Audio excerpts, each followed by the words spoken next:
los aspectos en nuestro país que tiene incidencia en la salud de las personas es la presencia de lo que conocemos como una infección en la cual el agente causante es denominado parásito. Si hablamos de parasitismo, estamos hablando de una relación entre dos organismos vivos. Una relación en la cual uno, denominado parásito, vive a expensas de otro, denominado hospedador. Entonces, en la naturaleza existen diferentes formas de relación entre los organismos vivos y una de ellas es el parasitismo. Esa relación que es facilitada por el ambiente. Por eso se señala que hay tres componentes para que haya parasitismo: el parásito, el hospedador y las condiciones ambientales que permiten acercar al parásito al hospedador correspondiente. Y en el proceso evolutivo de los seres, en la naturaleza, se han ido dando estas relaciones,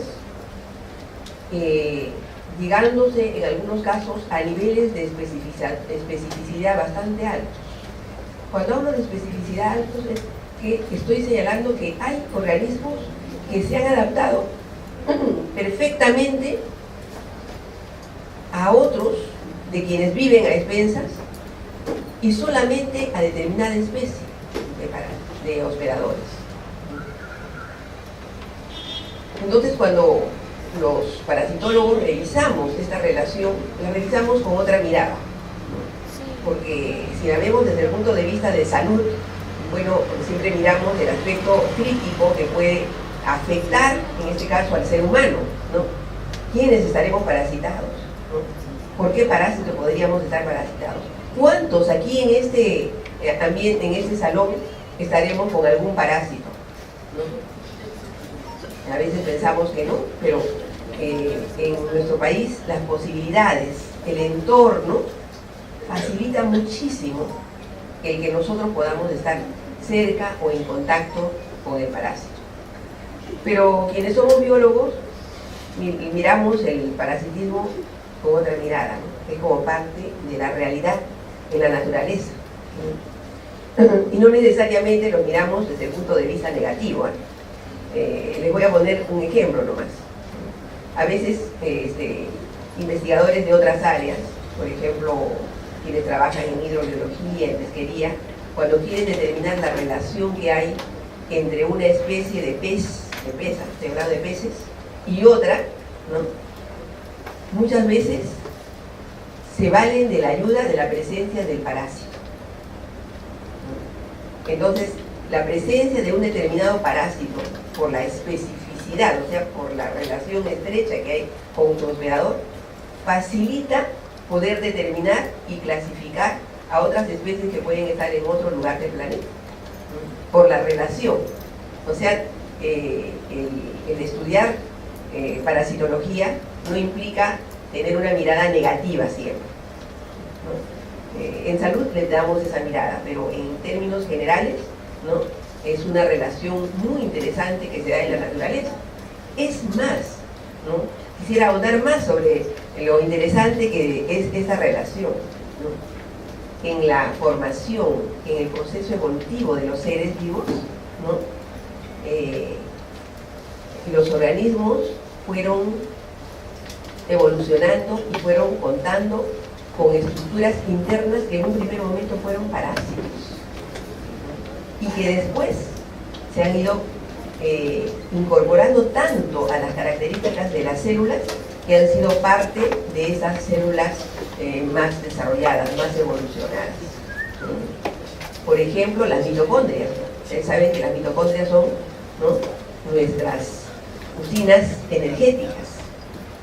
Se considera que en el proceso evolutivo, ¿no?, hubo organismos muy pequeños que se incorporaron a otras células y que establecieron una relación que en un primer momento puede haber sido de alojarse en otro organismo, en otra célula para su provecho.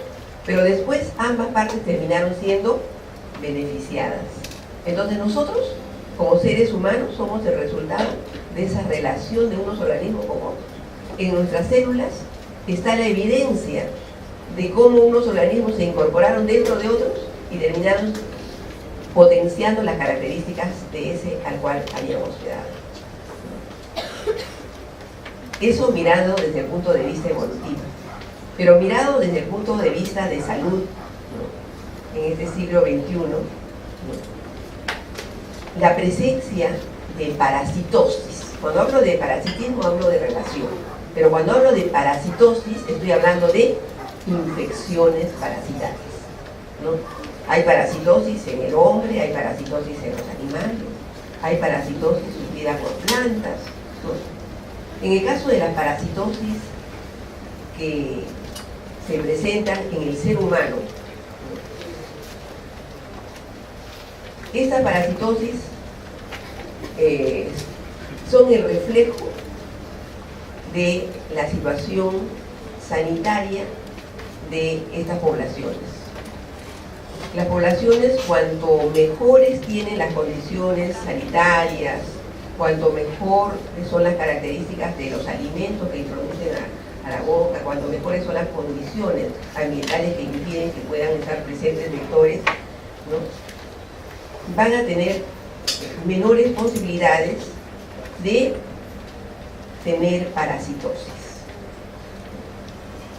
Nuestro país, por las condiciones higiénico-sanitarias muy críticas, ¿no?, es un país que más bien presenta alta prevalencia de parasitosis de diferentes características según la región, ¿no? En la costa, ¿no?, predominan los parásitos que ven facilitada la relación con las personas por la presencia de vectores como moscas, cucarachas, o por las características del agua, que no es generalmente el agua potable, o que no se hierve adecuadamente, o por la contaminación con alimentos como verduras, como frutas, que no son lavadas adecuadamente y que hacen, que facilitan que esos parásitos que pueden estar depositados en las cubiertas de estas frutas, de estas verduras, puedan llegar fácilmente al hospedador. Si nosotros hacemos un estudio de parasitosis en zonas de costa, o en zonas de sierra, o en zonas de selva, vamos a encontrar que hay diferencias en los parásitos que predominen en cada zona. Y nuestra costa peruana, ¿no?, generalmente también va a tener diferencias de acuerdo a los grupos de edades en los cuales estemos haciendo el estudio, ¿no? En los niños vamos a encontrar generalmente determinados tipos de parasitosis. Por ejemplo, ¿no?, la enterobiosis, o también la llamada oxidiasis, los oxiuros, los enterobios, ¿no?, predominan en la población infantil, sobre todo en los niños que van a los centros de educación inicial, en donde al estar en contacto y estar agrupados juntos unos con otros, facilitan que el parásito se traslade de uno a otro. También en esas edades es más probable que los niños y las niñas, sobre todo, se infesten, ¿no?, con piojos, ¿no?, que en este caso son ectoparásitos, ¿no? Hay edades en la adolescencia o en la adultez en donde las condiciones de las personas pueden ver facilitada la presencia de algún parásito en su interior por el tipo de trabajo que realizan, por dónde se alimentan, etc., ¿no? En los jóvenes estudiantes de la universidad, ¿no?, dependiendo también de las carreras y generalmente donde hay hacinamiento, ¿no?, ¿qué tipo de parásitos pueden estar presentes? Si hablamos de ectoparásitos, ¿no?, yo soy profesora, ¿no?, y trabajo generalmente en salones en donde estoy cerca al alumno o a la alumna, ¿no? vamos a mirar al microscopio, ¿no? Y muchas veces, ¿no? La cabeza de uno se acerca a la cabeza del otro. O entre los estudiantes mismos, las chicas, ¿no? Mira, aquí encontré, ¿no? Mira cómo, ¿no? Este tejido de la cebolla, cómo se ve, qué interesante. A ver. Y se acercan la cabeza, ¿cierto? ¿No? ¿A quién estarán facilitando en este caso? A los piojos, ¿no es cierto? Ahí tienen una forma de poder acercarse. Y no es raro. Sucede en las áreas universitarias que a veces las chicas terminen con piojos en el cabello por la relación que están teniendo. Basta que haya una joven que esté con los piojos, entonces al acercarse, ¿no? Al estar junto, al mirar, al estar revisando una muestra, qué sé yo, están facilitando el traslado, ¿no? De ese ectoparásito de una cabeza a otra. Generalmente en los varones no sucede eso, ¿no? En las mujeres sí. ¿No? Podrá ser por el cabello, ¿no? Que es más largo en el caso de nosotras, que ayuda, pues facilita los piojos. Pero también se considera que debe haber algún componente hormonal que hace que en los varones sea más difícil la inserción y la ubicación de los piojos en los varones, ¿no? Y hemos comprobado, porque a veces en familias vemos que la mamá, las hijas, todas las mujercitas están piojosas. Y el papá no, el hermano no, ¿no? Entonces allí hay también asuntos que revisar, ¿no? Eso en la población nuestra, ¿qué posibilidades hay de infectar? Ahora, ¿qué otro tipo de parasitosis pueden estar presentes en la población? En el caso de los niños y niñas, ¿no? Hablábamos del famoso oxiuro, ¿no? ¿Por qué el oxiuro estará presente en esos grupos de edades, ¿no? ¿Y saben quién no se salva tampoco? La profesora o el profesor. ¿Cuántas veces tenemos la información de la profesora, ¿no? ¿Qué hago? ¿No? Tengo el oxiuro. Me trato y vuelvo a infectarme. Claro, ¿no?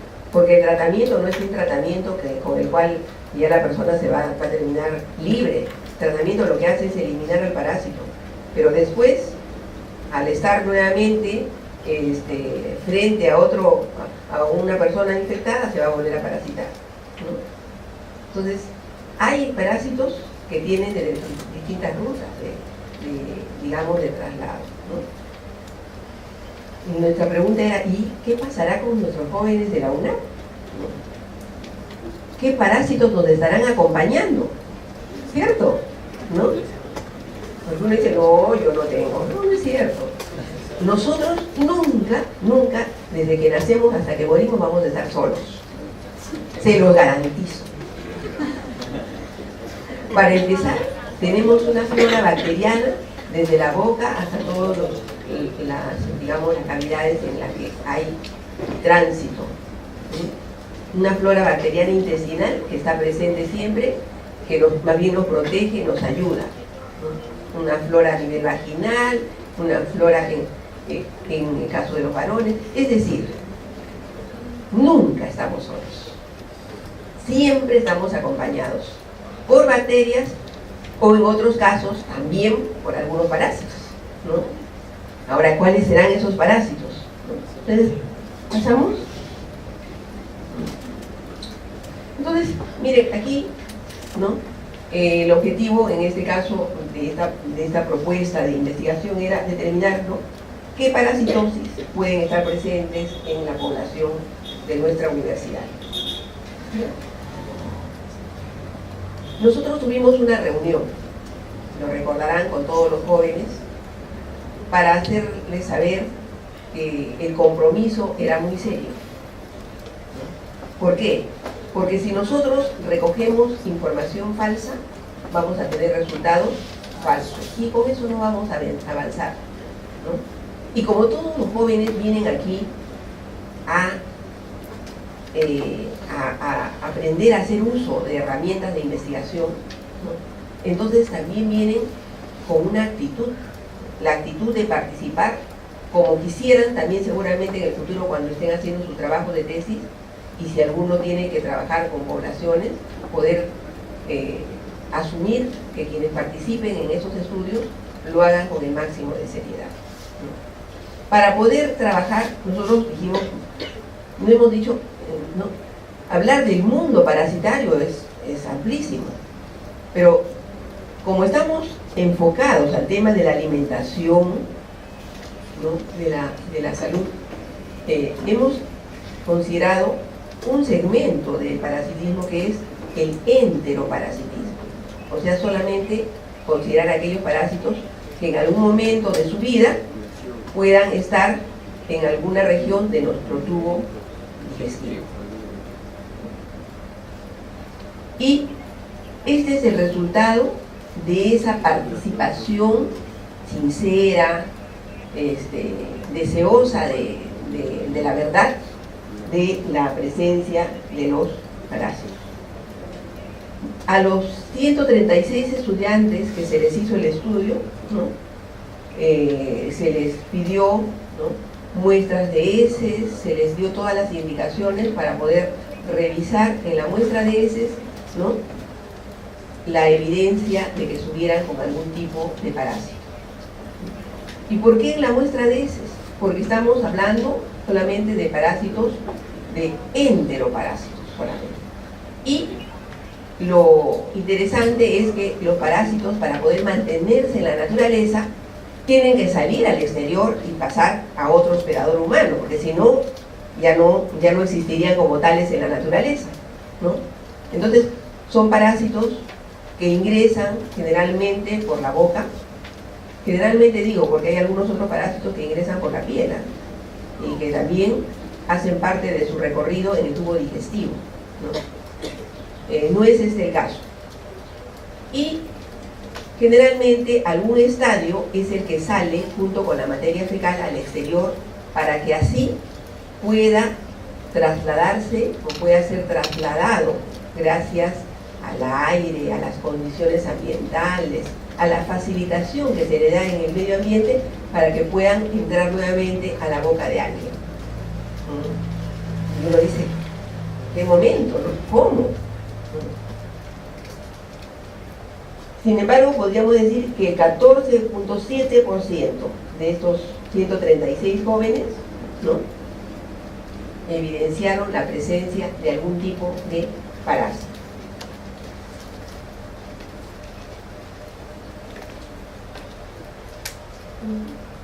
Entonces, un aproximado de 10, ¿no? habrían estado parasitados. Entonces, de los 1800, podríamos decir que alrededor, si hacemos una diferencia, podríamos decir que alrededor de 180 jóvenes de nuestra universidad podrían tener algún tipo de parásito, ¿no? Bien. Ahora, ¿qué tipo de parásitos han estado presentes en nuestra población? Uno de ellos es las fosistis. Cuando yo estudié parasitología, hace ya varios años, por cierto, no estudié blastocisis como parásito. Es más, ni lo estudiamos. ¿Por qué? Porque no tenía mayor importancia su presencia, se consideraba así, ¿no? Es más, en esas relaciones entre parásito hospedador, o mejor dicho, entre un organismo y el ser humano, ¿no? se señalaba un grupo, así de manera más radical, de organismos que viven en el hospedador humano, pero que solamente están como comensales. Es decir, son organismos que están dentro de nuestro tubo digestivo y se alimentan de aquello que a nosotros no nos sirve. Entonces a eso lo llamamos comensales, ¿no? Y aquellos que viven a expensas nuestras y que nos ocasionan algún tipo de perjuicio, a eso lo llamamos parásitos, ¿no? Sin embargo, los estudios que se han ido realizando, ¿no? han desdibujado esa barrera los comensales y los parásitos. Y resulta que algunos organismos que nosotros los considerábamos como comensales, ¿no?, fuimos observando que en algunos grupos humanos podían causar algún tipo de sintomatología. Entonces, esas barreras entre comensales y parásitos se ha ido desdibujando hoy en día, ¿no? Y se tiende a hablar más bien de parásitos, se habla de parásitos no patógenos. En muchos artículos científicos vamos a encontrar ya esas características, ¿no? ¿Por qué? Porque sucede que el conocimiento que tenemos de los parásitos, ¿no?, es un conocimiento que viene pues muy antiguo, ¿no? Sin embargo no es suficiente para poder tener hoy en día algunas afirmaciones portales. Entonces por eso es que uno de los que hemos encontrado, blastocisis, ¿no?, un 8% de nuestros jóvenes cuenta, ¿no?, hay 11 personas que están con blastocisis, ¿no?, un 8% de la población, ¿no? En giardia tenemos 3,4%, después hemos encontrado casos aislados de Enterobius vermicularis, ¿no? Curioso, ¿eh?, porque generalmente la población adolescente y adulta joven ya no se encuentra, pero sí lo hemos encontrado, ¿no? Y Menolepis nana, que también es propia de los niñitos, también hemos encontrado un caso de Menolepis nana, ¿no? Otro de Chilomastis y otro pequeño también aislado de Tamebacol.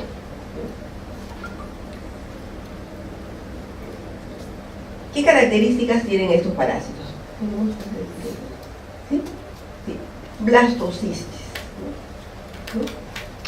Blastocisis, ¿no?, vive en el tubo digestivo, ¿no?, tanto de las personas como de animales, ¿no? Y como bien se señala acá en la diapositiva, el rol patogénico, o sea, la sintomatología que pueda generar, el daño que pueda generar en el hospedador, siempre ha sido controversial. Cuando antes se revisaba la presencia de blastocitis, se decía, tiene blastocitis, no tiene nada, ¿no?, ya pasará. Pero no. Se han encontrado desórdenes digestivos muy severos en personas, ¿no?, generalmente jóvenes y adultos, ¿ah? Y lo que se ha hecho es dar el tratamiento, y con el tratamiento y la desaparición del blastocitis han desaparecido los síntomas, ¿no? Lo cual pues señala que blastocitis, ¿no?, puede causar en algunos grupos humanos una sintomatología muy seria. Sin embargo, se sigue estudiando más. ¿Por qué? Porque se considera que hay algunos tipos de blastocitis que podrían ser patogénicos y otros no. Entonces, podría ser que dependa del tipo de blastocitis con el cual uno se enfrenta, ¿no?, para tener los desórdenes gastrointestinales correspondientes. Y no las características del hospedador. Pero también eso está en proceso de estudio. Y por eso le he puesto blastocitis SPA, porque en la literatura un poquito más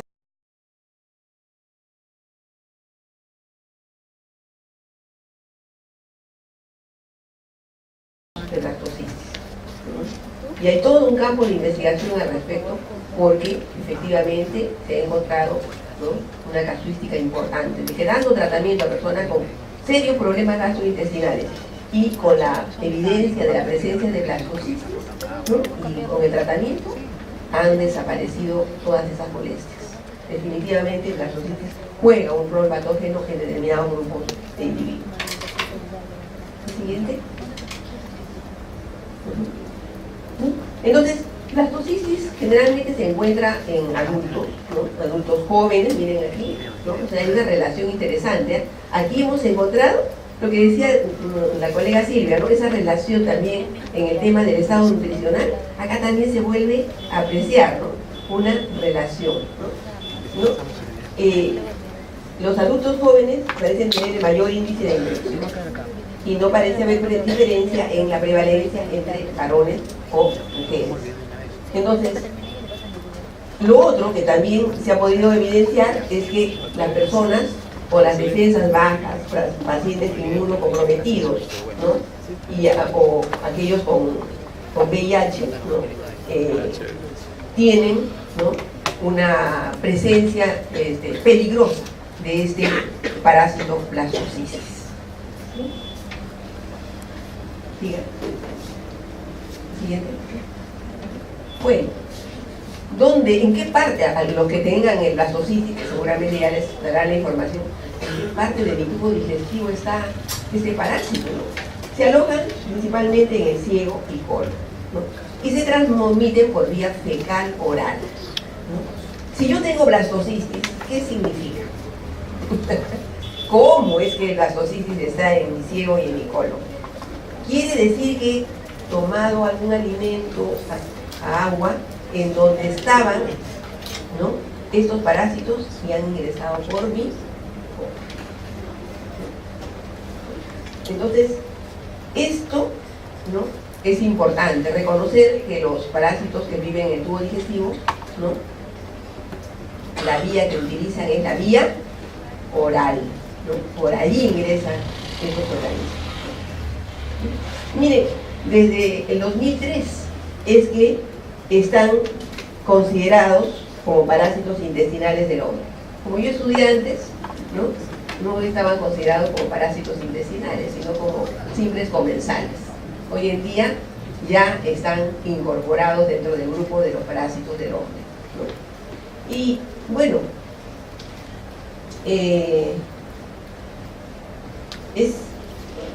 también quería hacer conocer a ustedes que dentro de las inquietudes científicas que tenemos, ¿no?, estudiamos también organismos que vivieron en poblaciones antiguas, ¿no?, como Caral. En Caral solo se han encontrado 2 o 3 restos de personas, no se ha encontrado el cementerio, ¿no?, donde podrían haber estado los restos de las personas que vivieron en Caral. Entonces, para poder conocer mejor cómo eran estas poblaciones antiguas de hace 5.000 años, ¿no?, investigadores de diferentes especialidades comienzan a revisar, ¿no?, una serie de restos que han estado asociados a estas personas. Decimos, por ejemplo, que tenían una sensibilidad musical muy grande, ¿no? ¿Y por qué podemos afirmar eso? Si no hay ningún resto, no hay una figura, nada. ¿Por qué? Porque se han encontrado flautines de hace 5.000 años, de la gente a la que le gustaba la música, ¿no? Entonces, esos restos hablan, ¿no?, dicen mucho de esa población. Y yo, ¿qué le puedo decir como parasitóloga? Que estos señores de Caral también tenían blastocisis. Yo los vi, los he encontrado. Nosotros somos un grupo de investigadores que trabaja también en restos a lo que llamamos coprolitos, ¿no?, o sea, heces petrificadas. Y esas heces hablan mucho, ¿no? Por ejemplo, revisando las heces de ustedes, estamos detectando esos parásitos y podemos hablar mucho de ustedes, ¿no?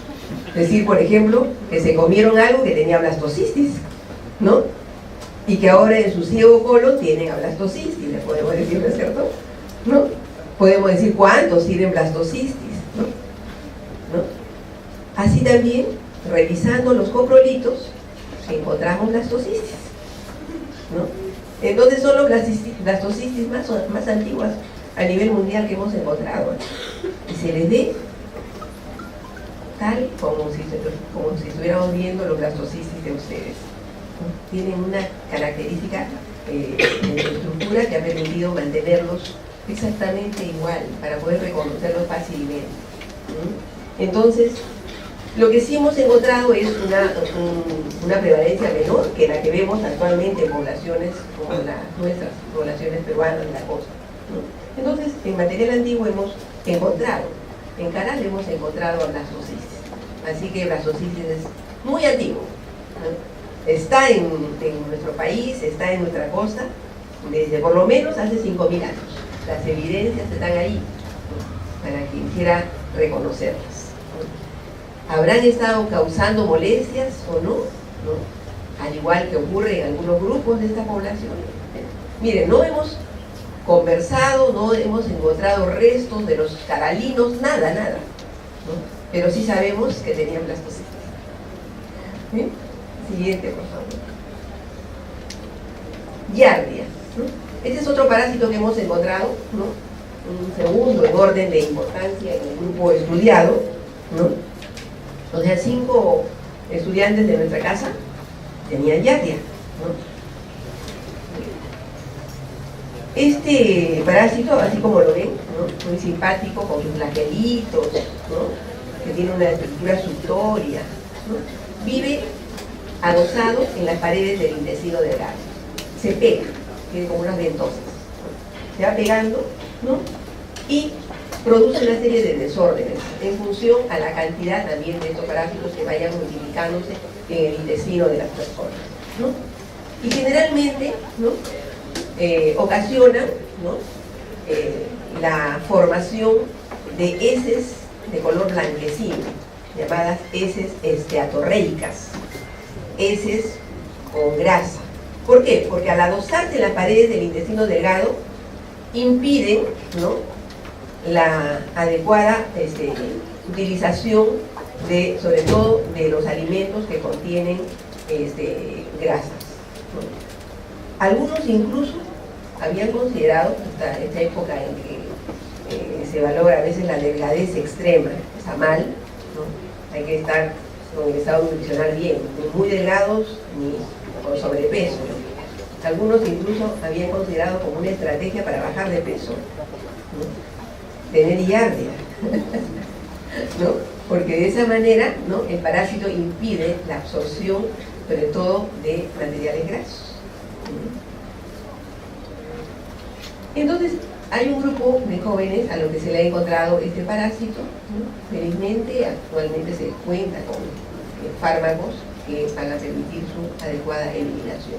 ¿Cómo se infectaron? Igual, ¿no? Los quistes de este parásito, ¿no? Ese es el estadio vegetativo, el que está en el intestino.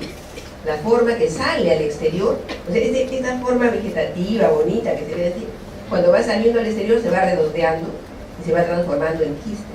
Y en el exterior sobrevive porque tiene una cubierta que lo protege de condiciones de sequedad. ¿Por qué? Porque va a salir junto con las heces y va a quedar, ¿no? En el suelo. Entonces, qué importante en el caso de los parásitos, en el caso de los enteroparásitos, las condiciones higiénico-sanitarias, ¿no? La adecuada o no eliminación de excretas. Si las personas defecan a campo abierto, ¿no? Si no cuentan con letrinas, ¿no?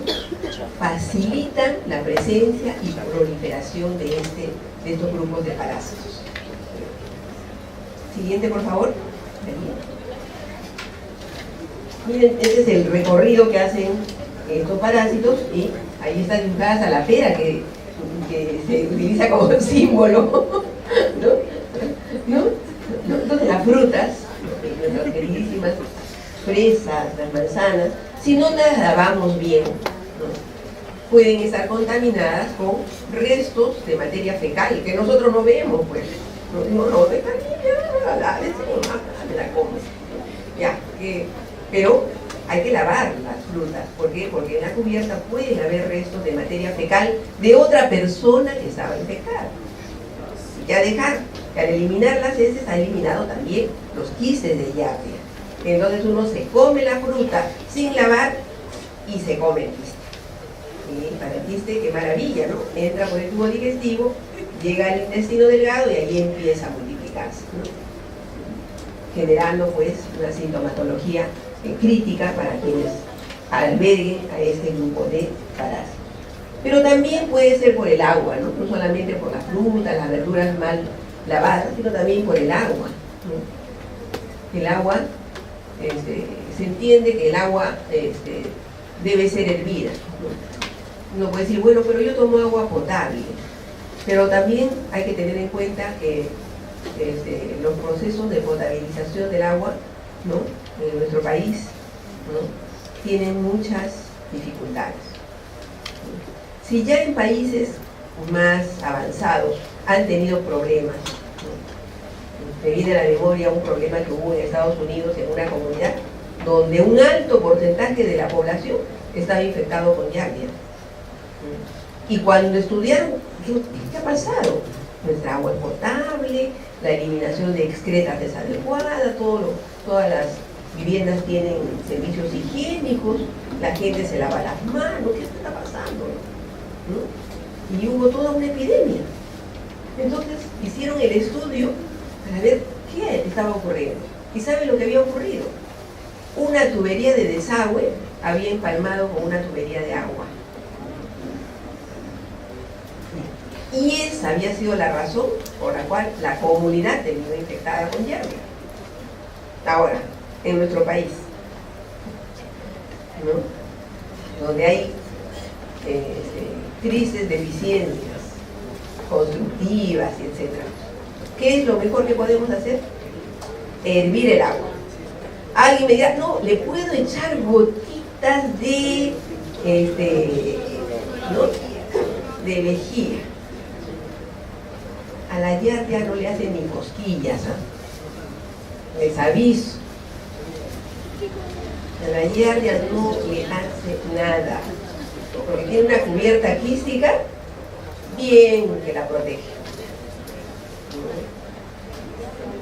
La lejía es buena para poder bajar los niveles de bacterias, sobre todo. Ahí sí cumple un rol interesante, pero en el caso de los parásitos, en absoluto. Así que yo les recomiendo mejor hervir el agua. Ahí sí se van a destruir. La siguiente, por favor. Este es otro hallazgo interesante. Yo, la verdad, Enterobius pensé, hay un caso, ¿no? Pero pensé que no se iba a encontrar. Este se ha encontrado en la materia fecal. Ojo. Enterobius es un parásito que, digamos, tiene un ciclo biológico muy curioso, ¿no? Hemos hablado anteriormente de Giardia, hemos hablado de la blastocitis, son organismos unicelulares, están dentro del grupo de los protozoarios, que hablamos en Cristiano, porque ahora también, con todos los estudios que hay actualmente sobre la naturaleza, la división de los organismos ha cambiado radicalmente. Cuando uno habla de protozoarios, habla un poco ya en antiguo, pero bueno, vale para esa separación. Y los organismos multicelulares que viven en el tubo digestivo están agrupados dentro de lo que se conoce como helmintos.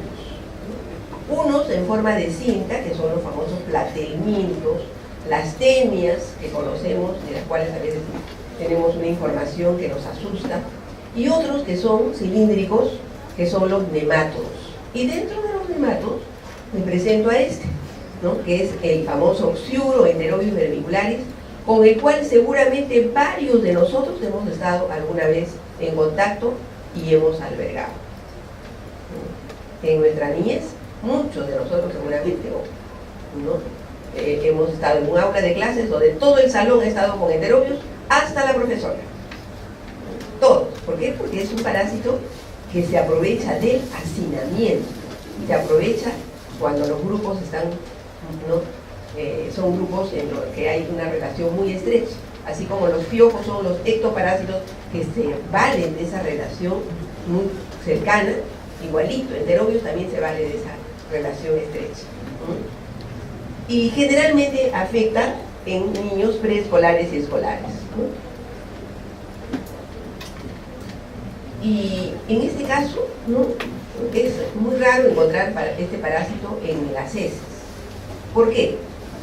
Porque estos parásitos viven en el intestino, ¿no?, y viven en parejas, generalmente no en parejas, sino hay machos y hembras.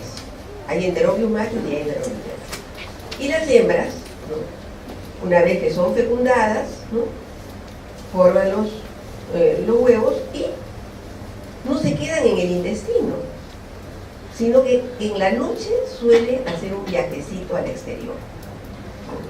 salen por la región perianal, ¿no?, a dejar los huevos, ¿no? Entonces, ahí vemos el caso de los niños que en las noches, ¿no?, tienen escozor en la región perianal, o en el día también. ¿Por qué? Porque han dejado los huevos ahí y rápidamente se transforman en formas larvadas, huevos larvados, ¿no? Entonces, ¿qué hace este parásito? Genera una necesidad de rascarse. Así de real, ¿no? Entonces la persona se rasca y en las uñitas, porque generalmente se habla de niñitos, ¿no?, se quedan ¿quiénes?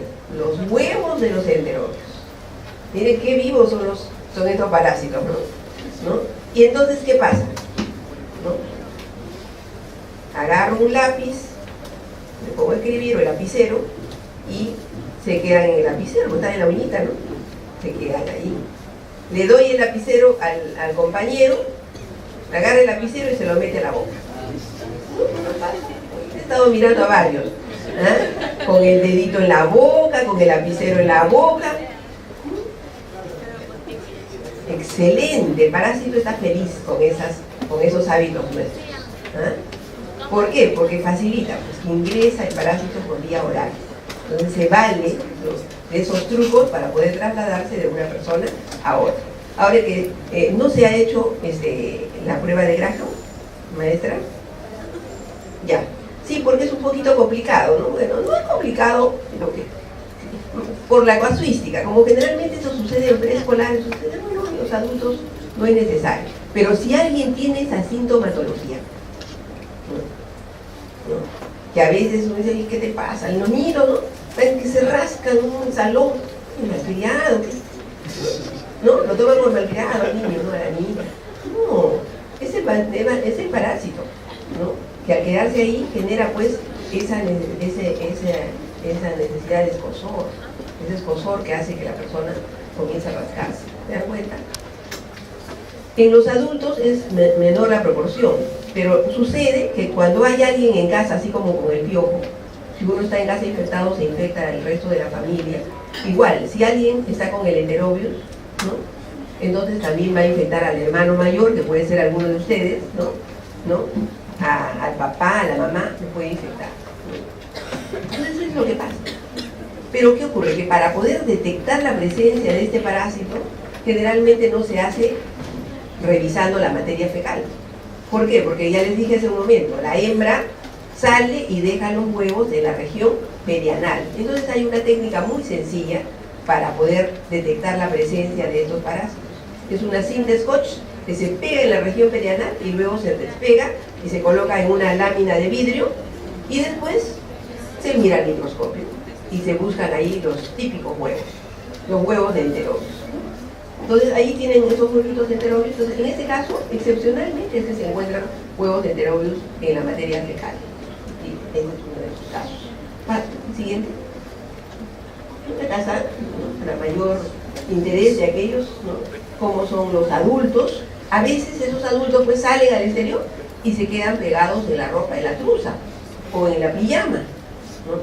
Son muy pequeñitos, delgaditos, uno se asusta, dice, ¿qué es esto?, ¿no? Son los enterobius. Siguiente. Este es todo el ciclo biológico, ¿no? En el ciego y en el apéndice es la localización, pero hacen todo un ciclo biológico. Y migran y generan pues, esos malestares. Siguiente, por favor. Bien. Siga. Siguiente. ¿No? Y esos son los huevos de enterobius. Son típicos, son fáciles de detectar. Y en horas, miren, ya dentro, en su interior se van formando las larvitas, las larvas. Rapidito se forman las larvas. No retrocede. Solamente para adicionar información interesante, ¿no? Yo les cuento, siempre les hago una reflexión con los de Caral. ¿Y los de Caral tenían enterobius? Bueno, hay un estudio que hemos hecho en áspero. ¿Conocen áspero? Sí, conocen áspero. Bueno, son buenos barranquinos, ¿no? La colega mía, que es asesora, ella trabaja conmigo en un proyecto, hemos trabajado, porque en estos últimos años, de verdad, la UNAM nos ha generado más bien una distancia con estos trabajos, ¿no? Pero ella en su trabajo de tesis encontró enterobios. O sea, lo que les puedo contar es que los de áspero tenían enterobios. O sea, también son huevos de enterobios que hemos encontrado desde hace 5.000 años, ¿eh? Igualitos a lo que habíamos mirado. Se han mantenido perfectamente. Y podemos de ahí colegir, ¿no?, varias cosas, ¿no? Seguramente en esa zona había poblaciones que vivían concentradas, ¿no? A pesar de que no hemos encontrado los cuervos, podemos hablar mucho de estas personas desde la detección y la verificación de la presencia del parásito. El parásito habla mucho sobre las personas, ¿sí? Siguiente. Este es otro parásito que también hemos encontrado en otro de los compañeros, Hymenolépis nano. Este es un parásito que es de hiperdilección, ¿no? Mira por qué es hiperdilección. Es que yo trabajo en hymenolepídeos. Aparte de trabajar en parásitos del antiguo Perú, ¿no? Me encanta, me apasiona, porque eso me sirve para saber más de esas personas, ¿no? Yo trabajo en un grupo de parásitos que viven en el hombre y viven en roedores, que son los hymenolepídeos, ¿no? Estudiando a este grupo, ¿no?, de helmintos, pude desarrollar mi trabajo de investigación que dio lugar a mi grado de doctorado. Yo trabajé en hymenolepídeos, he trabajado como 4 o 5 años en ellos, ¿no? Y de verdad que me dieron mucha satisfacción estos parásitos, ¿no? El estudiarlos, el conocerlos más, ¿no? Es más, tuve la satisfacción porque siempre uno está con el trabajo de tesis, jóvenes, ¿no?, pensando que todavía le falta algo. Me pasaba el tiempo y decía, no, me falta algo, ya sé cómo es Hymenolépis nana. Había hecho un estudio, ¿no?, en varios poblados, ¿no?, desde Chala hasta la zona hasta las zonas más altas de 4.000 metros, en poblaciones infantiles, para saber la presencia de Hymenolépis, determinar diferencias en cuanto a la prevalencia de este parásito, ¿no? Y también estudié, ¿no?, a otro hymenolepídeo que vive en los ratones, pues los ratones también tienen sus hymenolepis, ¿no?, que son, ¿no?, los hymenolepis de los ratones son igualitos a los humanos.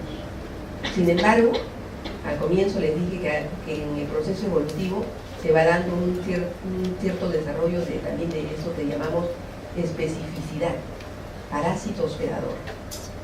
De tal manera que los ratones tienen su propio hymenolepis y el hombre tiene su hymenolepis. Entonces, sin embargo, morfológicamente son muy similares. Los he estudiado, he hecho el estudio de su ciclo biológico, tanto en ratones como en el hombre. Yo tengo allí un bioterio exclusivo para estudiar a mis ratones con los hymenolepídeos. Y les digo con satisfacción que estudiando ratones en Lima metropolitana me encontré con un hymenolepídeo que no había sido descrito en el Perú. No se lo había encontrado antes, ¿no? Y bueno, si tuviera más tiempo le contaría porque eso era una anécdota, pero ahí lo dejo, ¿sí? Entonces, este Hymenolépis nana también generalmente, así como sucede con enterobius, está en los niños y se facilita, ¿no?, porque estos parásitos que salen junto con las heces, ¿no?, gracias al agua, a los alimentos, ¿no?, puede trasladarse de un niño a otro, de una persona a otra. Y seguro que a la persona que se infectó, alguien que tenía Hymenolépis, ¿no?, se lo ha trasladado, ¿no?, pero puede haber sido también a través de algún alimento. Pero generalmente, como los huevos de Hymenolépis son huevos muy frágiles, al igual que en enterobius, ¿no?, a pesar de que he tenido la suerte de que en Caral algunos se conservaran, ¿no?, pero su cubierta es delgadita. Entonces, por tener una cubierta delgada, distinta a la de Giardia, ¿no?, en el caso de Giardia, su cubierta, a pesar de que son protozoarios, tienen una cubierta muy resistente, que ni la lejía les hace daño. En cambio, los huevos de Hymenolépis yo le pongo lejía y ya se comienzan a dañar, porque su cubierta más bien es delgada, es una cubierta muy endeble, ¿no?, de los huevos de Hymenolépis nana. Entonces, por eso es que generalmente Hymenolépis se traslada también, así como en el caso de enterobius, de persona a persona, ¿no?, del contacto entre unos y otros. Y bueno, este parásito, ¿no?, También cuando se encuentra en un número pequeño puede pasar desapercibido. Es posible que el alumno o la alumna que tenga himenolepis no se haya enterado de que tiene himenolepis. Cuando son pocos, generalmente no generan una sintomatología muy expresiva. Uno dice, estoy bien, algún desorden puede achacarlo a algún alimento. Cuando esos parásitos están en poca cantidad, generalmente su sintomatología no es muy manifiesta. Sin embargo, cuando el número es mayor, sí puede generar desórdenes muy serios. O el sistema inmune, ¿no?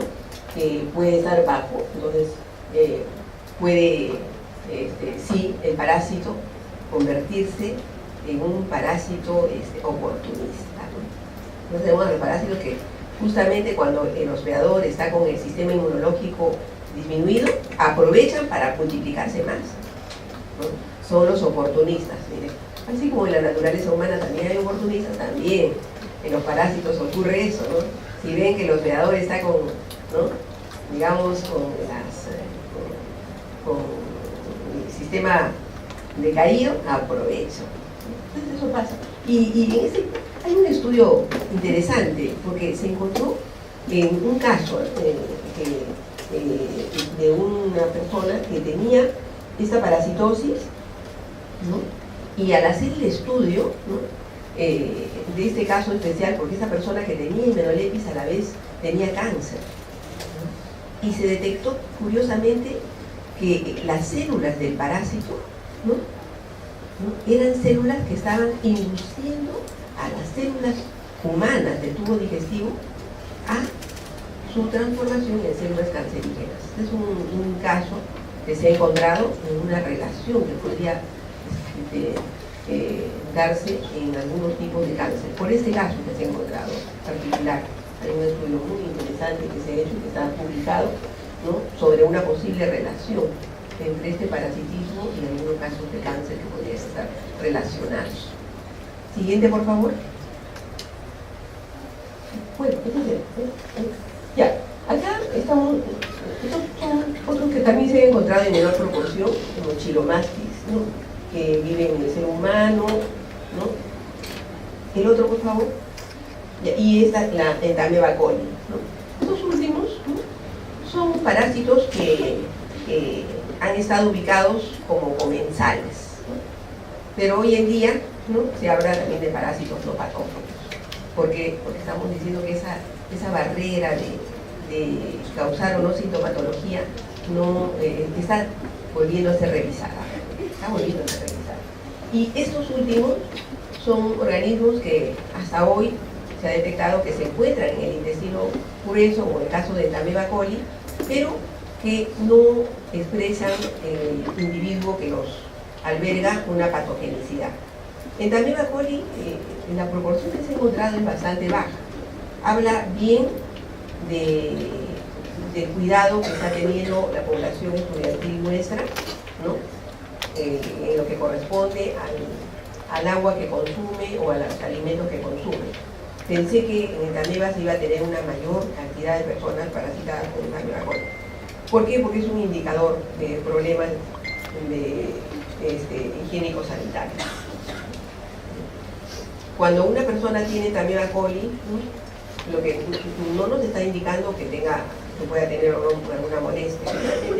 No se ha encontrado hasta hoy asociación entre Entamoeba coli y desórdenes gastrointestinales, ¿no? Pero sí es un indicador de que esta persona, así como se infectó con Entamoeba coli, podría infectarse con otros enteroparásitos. ¿Por qué? Porque la forma de transmisión es la misma. El mecanismo como llega a la persona es el mismo, entonces el riesgo es igual.